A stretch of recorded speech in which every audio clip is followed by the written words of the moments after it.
We tend to think that other countries, particularly Western countries, hold values similar to America. While it seems that it ought to be that way, it's just not true. Did you know that a UK pastor was recently charged with hate speech for preaching the gospel? And a retired preacher in Northern Ireland was arrested for preaching John 3:16 in front of a hospital. And a Finnish parliament member was convicted of hate speech for promoting a biblical view of sexuality. And in Australia, new polling indicates that expressing Christian beliefs is getting riskier. New laws there now criminalize gay conversion therapy, including pastoral counseling. Now, random citizens can file criminal complaints against those who teach biblical views of sexuality. And what about healthcare workers? Well, they're forced to file referrals for procedures that violate their conscience, for instance, trans surgery.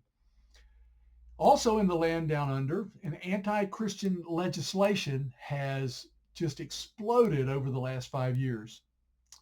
Now in America, it's hard to imagine that people can be arrested for expressing their faith. But there have actually been numerous cases where this has happened. In Chicago, street preachers were charged with violating a city policy against it. A New York business owner was charged for displaying a Christian message on his property without a permit. A California church was charged with holding public meetings during COVID. And in Colorado, a Christian baker was charged for not baking a wedding cake for a same-sex couple. And the list just goes on. There are Christian haters who have acquired enough political power to outlaw Christian speech. Now, the very idea that this could happen in America is, to me, quite astounding. After all, freedom of speech and freedom of religion are actual cornerstones of our society. Well, up until now, most of those attempts have been struck down because of our constitutional guarantees. But how far away are we from having those rights destroyed? In my work with Market Faith Ministries, my first priority is not to promote political policy. It's to share how people can know an eternal personal relationship with God through Jesus Christ. However, the societal environment is critically important. The anti-Christian legal efforts mentioned above are not simply anti-Christian in a doctrinal sense.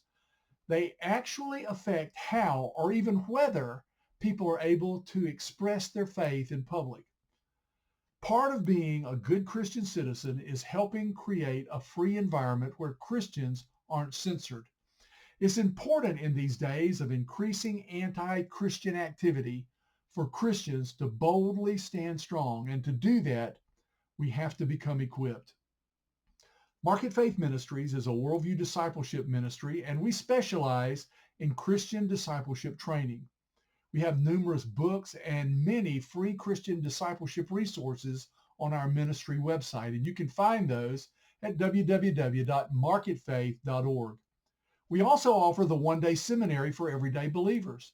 This training provides everyday believers the quality of background knowledge that ministry professionals get when they attend a theological school.